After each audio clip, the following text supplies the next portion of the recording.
Investasi di sektor properti oleh sejumlah pihak dinilai masih memiliki daya tarik karena returnnya yang masih tinggi. Nah, pemerintah juga mengeluarkan sederet insentif di akhir tahun 2023 kemarin. Salah satunya insentif PPNDTP yang diharap masih mampu menggerakkan pasar sektor properti hingga akhir tahun ini. Lalu kalau memang returnnya masih tinggi, sebenarnya seperti apa perkembangan harga properti?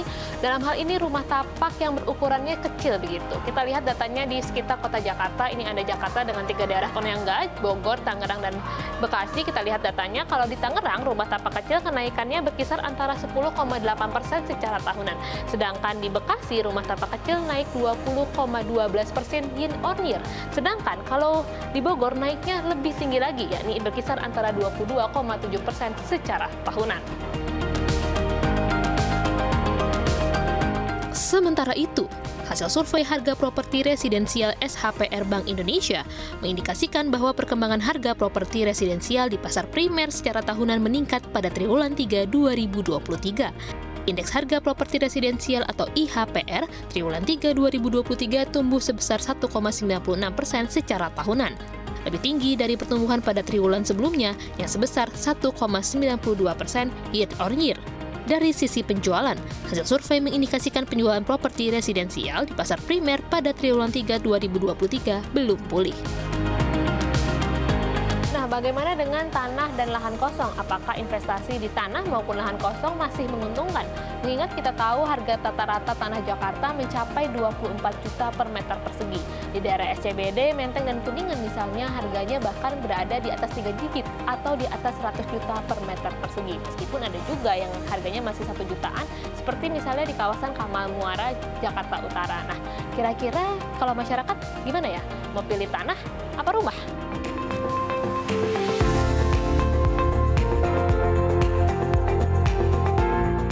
Investasi di sektor properti menurut saya tuh di tahun 2023 ini masih cukup menarik ya. Kenapa, Kak? Karena kalau saya lihat itu semakin tahun itu harga semakin naik di sektor properti terutama. Karena kebutuhan rumah juga saat ini lagi naik-naiknya gitu. Orang lagi pada butuh rumah juga. Okay. Cuman kalau dari catatan mungkin kalau misalnya investasi di sektor properti mungkin perlu ini juga ya, kita membatasi juga karena kasihan juga yang orang yang kelas menengah ke bawah itu agak sulit juga jadinya kalau semakin banyak investasi ya. Masih sih ya, karena harga properti makin lama makin bagus gitu. Kalau misalnya untuk investasi pun untuk anak dan cucu juga pasti luar biasa sih. Oh, saya masih tertarik sih karena punya properti itu untuk bisa buat tabungan di masa depan. Sudah gitu kalau sudah berkeluarga itu kita tidak perlu pusing untuk sewa tempat tinggal seperti itu.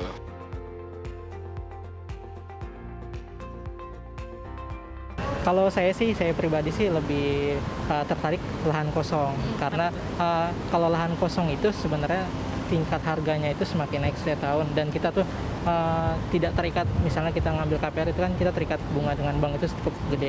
Jadi kalau saya pribadi saya lebih prefer ngambil tanah lahan kosong dulu. Dua-duanya bagus sih untuk berinvestasi. Kalau menurut saya sih mendingan punya rumah fisik langsung ya. Karena tidak ribet bangunnya juga seperti itu.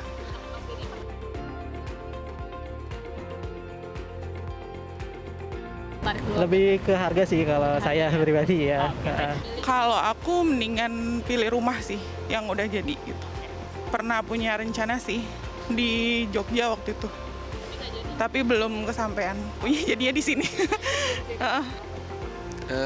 Saya sih lebih suka di Jakarta sendiri itu karena aktivitasnya juga lebih dekat ke tempat kerja kayak gitu.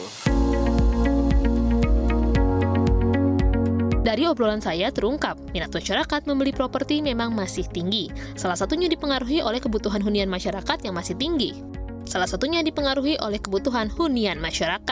Meski survei BPS mencatat tren angka backlog kepemilikan rumah terus mengalami penurunan.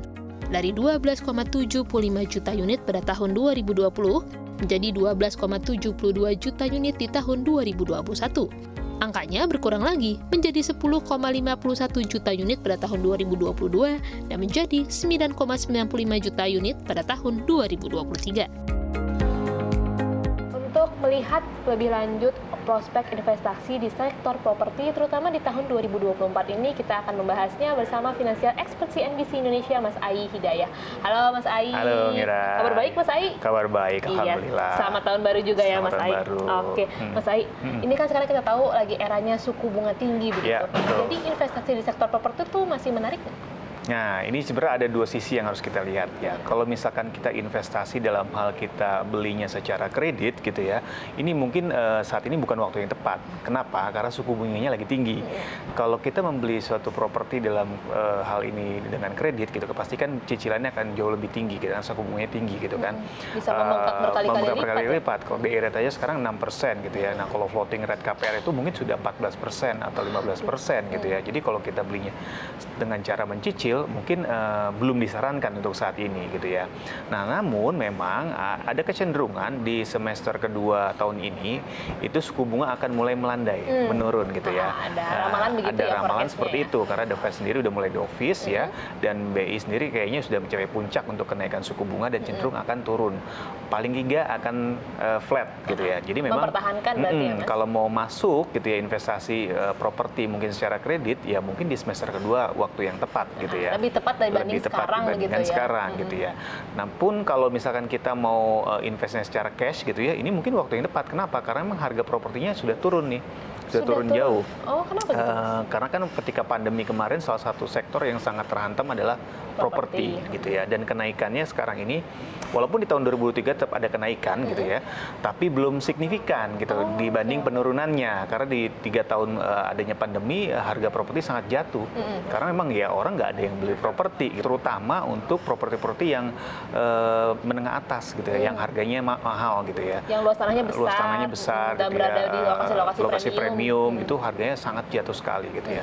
Nah, kalau untuk harga properti yang menengah ke bawah memang turun juga, tapi memang tidak sesignifikan yang harga properti mewah gitu ya. Karena mungkin demand-nya masih ada ya, Mas? Demand-nya masih ada. Kenapa? Karena backlog-nya juga masih besar gitu ya, antara supply and demand-nya gitu. Makanya kalau kita lihat ya di 2023 tetap ada kenaikan walaupun tipis gitu ya, sekitar 2-5% lah kenaikannya untuk harga properti itu. Jadi memang kalau kita mau invest, kita perhatikan dulu nih, kita mau investnya karena kita punya cash yang cukup, atau mungkin mau coba-coba kredit gitu ya. Nah, kalau untuk kredit lebih baik sih ditunda dulu deh. Ditunda dulu, dipikirkan dulu ya, Mas? Betul. Nah, tapi kan pemerintah kemarin sempat mengeluarkan insentif PPNDTP begitu. Apakah ini belum maksimal menggerek harga properti?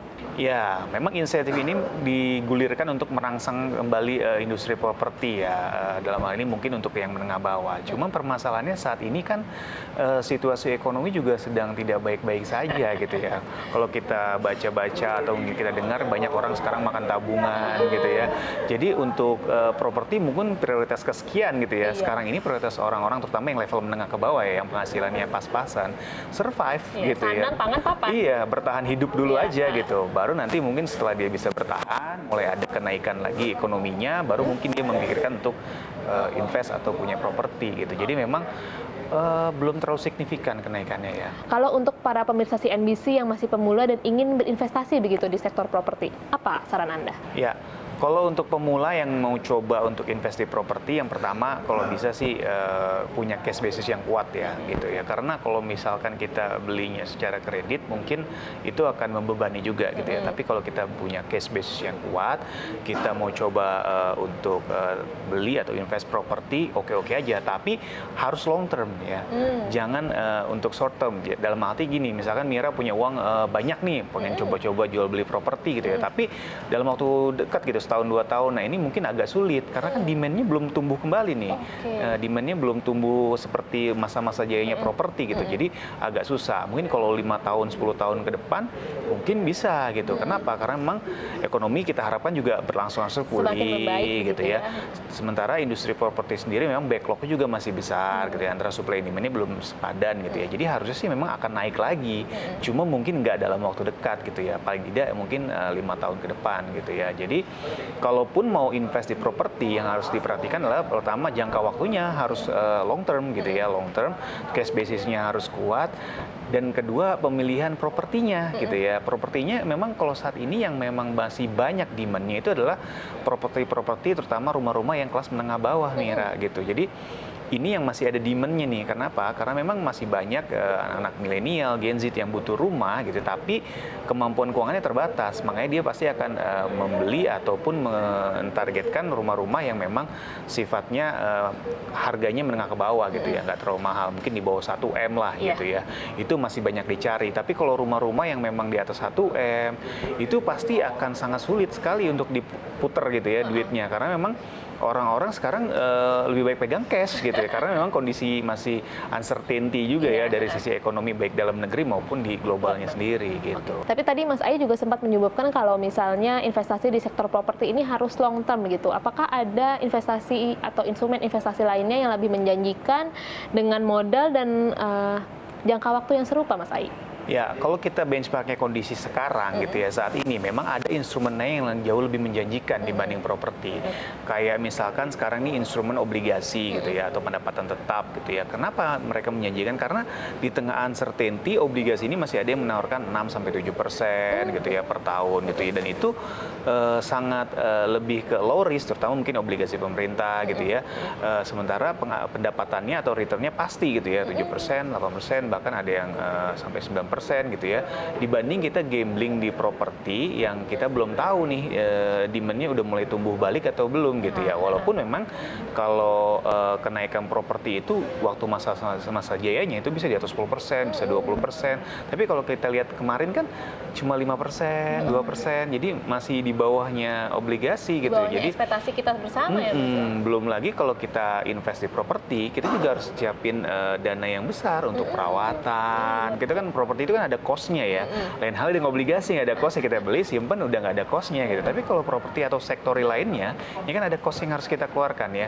Buat maintenance, belum buat bayar pajak, belum renovasi, dan lain sebagainya. Jadi memang belum terlalu menarik untuk saat ini gitu ya. Mungkin di semester kedua udah mulai ya, kita bisa masuk secara bertahap ya, sampai nanti untuk kedepannya mungkin bisa mulai dicicil gitu ya. Kalau bisa sih, ya itu tadi jangka panjang ya, 5-10 tahun itu oke banget sih. Berarti ini ya yang perlu, dan kadang-kadang orang lupa begitu bahwa kalau investasi di sektor real, terutama properti itu ada biaya maintenance yang harus diperhitungkan. Karena kita kalau investasi properti bukan memikirkan hanya biaya untuk membelinya gitu ya, atau uang untuk membelinya, tapi ada biaya perawatan, ada biaya renovasi, ada pajak, nanti mungkin ada balik nama dan segala macam. Itu kan biayanya lumayan besar ya gitu. Nah, ini juga harus dipertimbangkan apakah sepadan dengan return atau misalkan imbal hasil yang kita terima. Atau mungkin kalau kita bisa dapat recurring income gitu ya. Misalkan kita ada yang memang udah ada demand mau yang menyewa gitu, atau yang mau beli lagi gitu ya. Ya mungkin bisa dipertimbangkan, tinggal dihitung-hitung nih lebih menguntungkan mana gitu. Oke, baik. Nah, Mas Ai, kalau pilihannya nih antara investasinya di lahan kosong atau di rumah yang bentuknya sudah fisik begitu, mana yang lebih menjanjikan? Nah, setiap orang pasti punya preferensi yang berbeda-beda ya. Kalau kita misalkan sudah punya rumah sendiri gitu ya, boleh sih kita boleh beli rumah kedua gitu ya. Misalkan untuk disewakan gitu ya, oke-oke aja gitu. Tapi kalau misalkan kita belum punya rumah sendiri gitu ya, ya mendingan kita beli rumah buat kita sendiri dulu sebelum kita invest gitu ya. Nah, lain halnya kalau kita beli tanah. Tanah ini kan pasti kan harus dikelola ya untuk menghasilkan gitu. Kalau kita investasi itu kan kita berharap ada imbal baliknya gitu ya, ada returnnya gitu ya. Kalau kita beli tanah terus kita nggak tahu mau diapain, ya sayang juga gitu ya. Tapi kalau rumah kan dia bisa disewakan gitu ya, atau bisa dijual kembali. Tanah pun mungkin bisa dijual kembali gitu ya. Tapi biasanya kan memang untuk saat ini mungkin jarang ya orang yang beli tanah gitu. Apalagi demand untuk tanah ini juga agak sedikit turun. Kenapa? Karena sekarang ini memang untuk properti secara keseluruhan nih Mira, kayak banyak kan properti itu bisa kan dipakai untuk gedung kantor, untuk bikin mall, apartemen segala macam. Nah, demand-nya tuh lagi turun banget gitu. Jadi jarang orang nyari tanah gitu ya. Makanya rumah aja itu kan selektif ya, cuma rumah-rumah yang kelas menengah bawah, apalagi tanah gitu ya. Nah, makanya ini resikonya akan jauh lebih besar gitu ya. Lain halnya memang kita udah tahu peruntukannya, misalkan kita punya tanah di dekat perkantoran gitu ya, pengen kita jadikan lahan parkir, itu boleh-boleh aja kalau memang kita udah ada istilahnya rencananya gitu ya. Tapi kalau kita sekedar beli terus kita nggak tahu mau ngapain, mendingan sih nggak usah sih, mendingan masuk ke instrumen lain atau kalau mau beli rumah gitu. Baik Mas Ai, berarti bisa dirangkum apa saja sih yang perlu diantisipasi dalam berinvestasi di sektor properti? Ya, yang pertama tadi jangka waktunya ya, kalau bisa sih untuk long term, karena instrumen properti ini adalah instrumen investasi yang sangat karakteristiknya jangka panjang gitu ya, bukan jangka pendek atau menengah gitu ya. Yang kedua, cash basis kita harus kuat gitu ya, karena investasi di properti ini modalnya nggak kecil, gede gitu ya. Lain halnya dengan reksadana yang 50.000 bisa gitu ya, atau saham 50.000 bisa. Kalau properti pasti ratusan juta minimal gitu ya, itu minimal, bahkan sampai yang miliar-miliaran. Makanya kalau kita memilih instrumen investasi di properti ya modal kita harus kuat. Yang ketiga, kita harus pertimbangkan biaya-biayanya tadi Mir, ya biaya perawatan, biaya renovasi, pajak, balik nama segala macam. Kira-kira masuk nggak dengan budget kita nih? Terus dengan keuntungan yang kita dapat sepadan nggak nih? Kira-kira worth it nggak gitu ya? Nah yang keempat yang nggak kalah penting kalau properti adalah lokasi gitu ya. Karena lokasi ini kalau kata orang menentukan prestasi gitu ya. Kalau kalau lokasinya sangat di ujung yang memang secara kehidupan juga belum terlalu terasa dan nyut perekonomiannya juga buat apa gitu ya. Karena pasti kalau untuk disewakan susah gitu ya. Untuk dijual kembali juga orang jarang ada yang mau. Nah, kalau untuk pemirsa yang masih muda begitu dan kisaran gajinya masih di sekitar UMR gitu Mas Ai, kira-kira cocok nggak sih berinvestasi di sektor properti atau ada instrumen investasi lain misalnya yang lebih menjanjikan? Nah, kalau investasi properti buat kalangan muda yang mungkin masih bergaji UMR ya, kalau untuk kondisi saat ini sih kalau menurutku sih kurang direkomendasikan ya. Bukan berarti nggak bagus, tapi belum direkomendasikan. Kenapa? Ya tadi kembali lagi harga propertinya juga untuk yang ini masih tinggi gitu ya, di kota-kota besar gitu ya. Suku bunganya juga masih tinggi gitu ya. Apalagi kalau misalkan gajinya masih UMR itu pasti akan membebani gitu ya. Jadi mendingan sih lebih baik ke paper asset dulu deh gitu ya. Kecuali memang kondisi ekonominya udah membaik, penghasilannya udah mulai bertambah gitu ya. Ya boleh-boleh saja sih gitu. Oke, baik. Terima kasih Mas Ai Hidayah, Financial Expert CNBC Indonesia. Sehat dan sukses selalu untuk Anda. Nah, jadi itu dia pemirsa berbagai tips dari Mas Ai terkait Anda yang mau investasi di sektor properti. Kira-kira nih masih menjanjikan atau pilih instrumen investasi yang lain yang lebih menjanjikan? Jawabannya tentu ada di Anda semua. Dari Jakarta, Mira Rahmalia, Bayu Dwi, Tim Liputan CNBC Indonesia.